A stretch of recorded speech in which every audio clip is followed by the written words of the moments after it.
We are currently providing all academic instruction and services via Zoom meetings with our students. So none of our students, teachers, one-to-one service providers are actually in our Port View buildings. We are all doing virtual lessons from our homes. Hello everybody, happy Friday. This whole situation just, means a lot in so many different ways, not just as a school, but, as a human being, as a provider, as a team member. We sit there and we preach every single day that you gotta push through the obstacles and you gotta rise to the challenge. This is a very little example of that for us to do that. I'm very excited to go back to school because I'll see all my friends.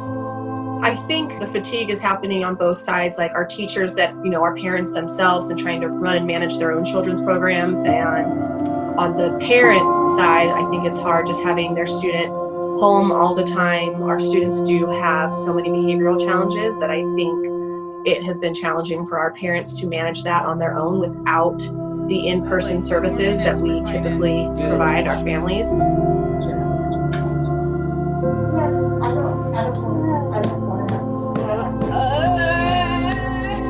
I'm so excited for Joshua to start back to school in person because he's such a social kid. He needs that social interaction. He needs, his friends. It's very frustrating for him to see his friends online and not be able to be with them in person. He needs his friends. He needs his teachers. He needs Port View.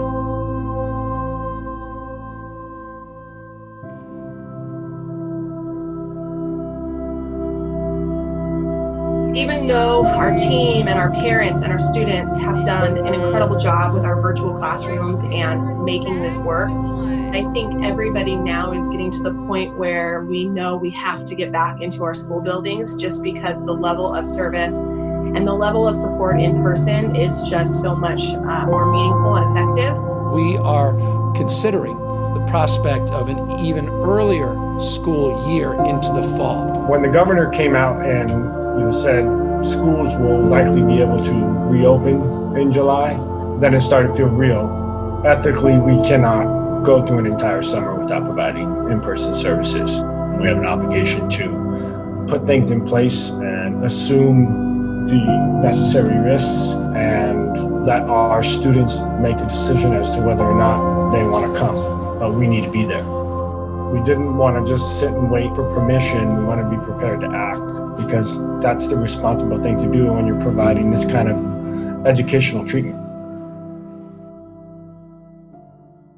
And now to the coronavirus in California. Governor Newsom has ordered all public schools in our area to stay closed when the academic year begins next month. Today, Governor Newsom settled the debate for now by banning most California schools from reopening in person, including all of Southern California.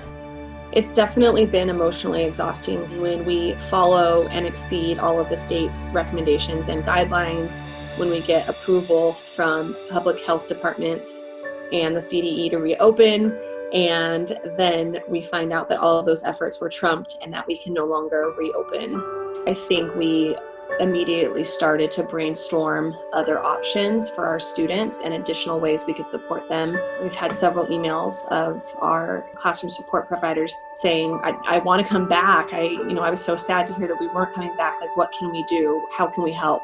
And that has been pretty exciting that we have people like that are willing to take on the risk to serve their students, because that's what Port View is all about, is putting our individual agendas to the side for the greater good of our community.